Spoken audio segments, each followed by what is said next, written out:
नमस्कार दोस्तों, आज हम रीजनिंग के अंदर शब्द एनालॉजी पढ़ेंगे। और इससे पहले हमने नंबर एनालॉजी क्लियर करी थी और नंबर एनालॉजी के अंदर जो कॉन्सेप्ट लगता है ना, वही कॉन्सेप्ट आपका शब्द के एनालॉजी के अंदर लगेगा, मतलब तरीका वही रहेगा। ठीक है, तो इसके कुछ क्वेश्चन आज हम प्रैक्टिस करेंगे शब्द के एनालॉजी के। इससे आपको क्लियर हो जाएगा कि शब्द एनालॉजी के क्वेश्चन हम कैसे निकालते हैं। तो शब्द एनालॉजी, जो एनालॉजी मैंने आपको बताया था बच्चों, भाई एनालॉजी 3 प्रकार की होती है। शब्द की होती है, संख्या की होती है, या फिर आपकी अल्फ़ाबेट, कोई भी आपका लेटर होता है आपका, जैसे ABCD, ठीक है, अल्फ़ाबेट से आती है। तो 3 प्रकार के आपके एनालॉजी होती है और 3 प्रकार के अंदर से किसी भी एक एनालॉजी के अंदर से एक क्वेश्चन आता है एग्जाम के अंदर। या तो नंबर की एनालॉजी से क्वेश्चन आ जाएगा, या फिर आपका लेटर की आ जाएगा, या फिर आपका शब्द वाली एनालॉजी के अंदर से क्वेश्चन आता है। ठीक है, तो शब्द की एनालॉजी की आज हम डिस्कस करेंगे, कुछ क्वेश्चन प्रैक्टिस कर लेते हैं, उससे आपको आइडिया क्लियर हो जाएगा कि शब्द के एनालॉजी के क्वेश्चन हम कैसे निकालते हैं। तो यहाँ पे मैंने कुछ क्वेश्चन लिख रखे हैं आपके लिए। भाई यहाँ पे देखो फर्स्ट क्वेश्चन, और फर्स्ट क्वेश्चन है घर, कमरा, विश्व, और यहाँ पे है क्वेश्चन मार्क। ठीक है, क्वेश्चन मार्क की जगह क्या आएगा? कॉन्सेप्ट बच्चों वही रहेगा जो हमने नंबर एनालॉजी के अंदर देखा था। भाई यहाँ पे ऐसे कॉन्सेप्ट देखना पड़ेगा, घर और कमरा का आपस में क्या रिलेशन है। भाई जो घर होता है कमरे से बनता है, ठीक है, कमरे से क्या बनेगा? घर बनेगा। ठीक है, यही कॉन्सेप्ट लगा। वे कमरे से क्या बना? हमारे पास में घर बनता है। इसी प्रकार विश्व किससे बनेगा? जमीन से बनेगा, सूर्य से बनेगा, हवा से बनेगा, या फिर राष्ट्र से बनेगा। राष्ट्र का मतलब क्या होता है बच्चों? राष्ट्र का मतलब होता है देश। ठीक है, तो आंसर यहाँ पे क्या आएगा? देश आएगा। फिर जब देश आपस में जुड़ेंगे ना, तो उनके जुड़ने से क्या बनता है? विश्व बनता है। ठीक है, तो यहाँ पे क्वेश्चन का आंसर क्या होगा आपका? डी। जमीन नहीं होगा, ठीक है, सूर्य भी नहीं होगा, हवा भी नहीं आएगा। तो यहाँ पे ऑप्शन के अकॉर्डिंग आंसर हमें लगाना पड़ेगा। ठीक है, तो यहाँ पे फर्स्ट क्वेश्चन का आंसर आपका डी। उसके बाद में सेकंड क्वेश्चन, और सेकंड क्वेश्चन है पार्लियामेंट का संबंध है ब्रिटेन से। तो आपने ये बताना है कि कांग्रेस का संबंध फिर किससे होगा। ठीक है, वही कॉन्सेप्ट देखो, इनका आपस में क्या रिलेशन है। जैसे मैंने यहाँ पे रिलेशन देखा था, वही रिलेशन यहाँ पे देखो, ऐसे ही रिलेशन लगा के देखना हमने।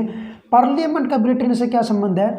जो ब्रिटेन जो है ना देश हमारे पास में, जिसको आप UK बोलते हो, ब्रिटेन की संसद जो होती है ना, तो उस संसद को संसद ना बोलकर पार्लियामेंट कहा जाता है। ठीक है, इसके लिए आपको पॉलिटिकल साइंस की थोड़ी सी नॉलेज होनी चाहिए बच्चों। ठीक है, वहीं से कॉन्सेप्ट है ये।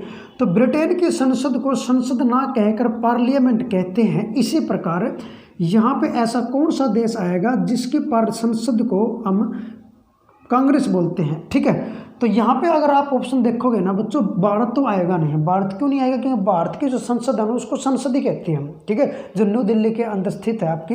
तो यहाँ पे जो क्वेश्चन का आंसर होगा ना बच्चों, वो होगा USA, आपका यूनाइटेड स्टेट ऑफ अमेरिका, जिसकी कैपिटल है वाशिंगटन DC। ठीक है, तो यहाँ पे USA इसका आंसर होगा।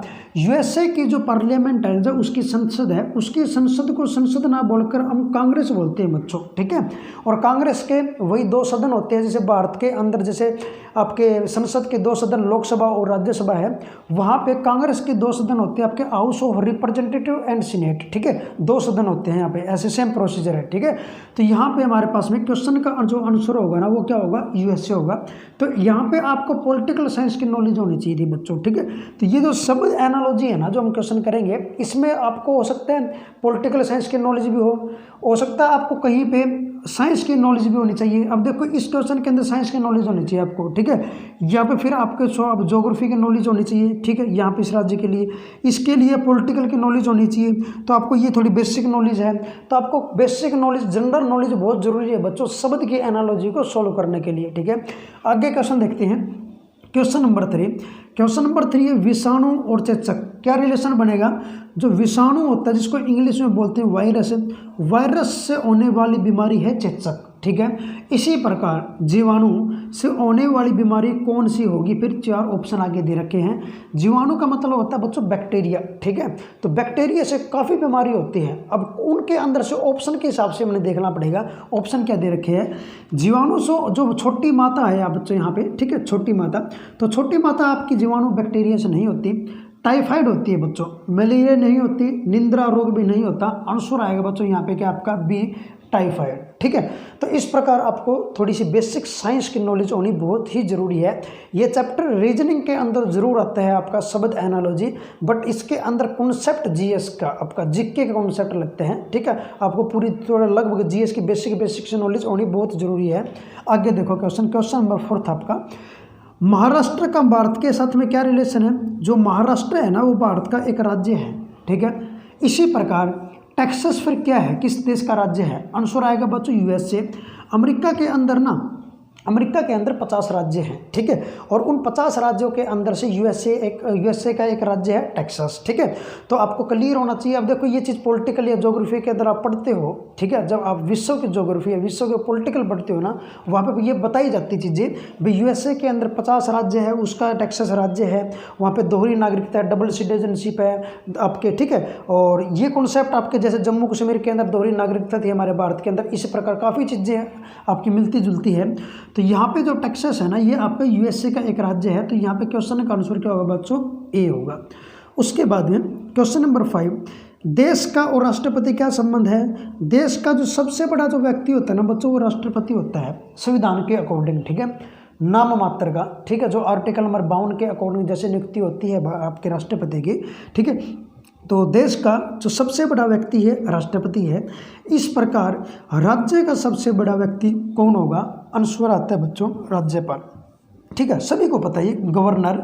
तो गवर्नर जो राज्यपाल होते हैं, राज्य का पाल वो सबसे बड़ा व्यक्ति होता है किसी भी राज्य का। ठीक है, हालांकि जो मुख्यमंत्री होता है ना बच्चों वो वास्तविक रूप से बड़ा होता है। ठीक है, बट संवैधानिक रूप से बड़ा कौन सा मान रखा है? राज्यपाल। ठीक है, तो हमने संवैधानिक रूप से देखना है। जैसे हम यहाँ पर देखते हैं ना, देश का सबसे बड़ा पद जो होता है ना राष्ट्रपति का होता है, बट ये नाम मात्र का होता है। एक्चुअल में वास्तविक कौन है? प्रधानमंत्री है। ठीक है, उसके बाद अगला क्वेश्चन आपका क्वेश्चन नंबर 6, पढ़ना का ज्ञान से क्या संबंध है? जब आप पढ़ोगे तब ज्ञान आएगा। ठीक है, तो कार्य करोगे तो क्या होगा फिर?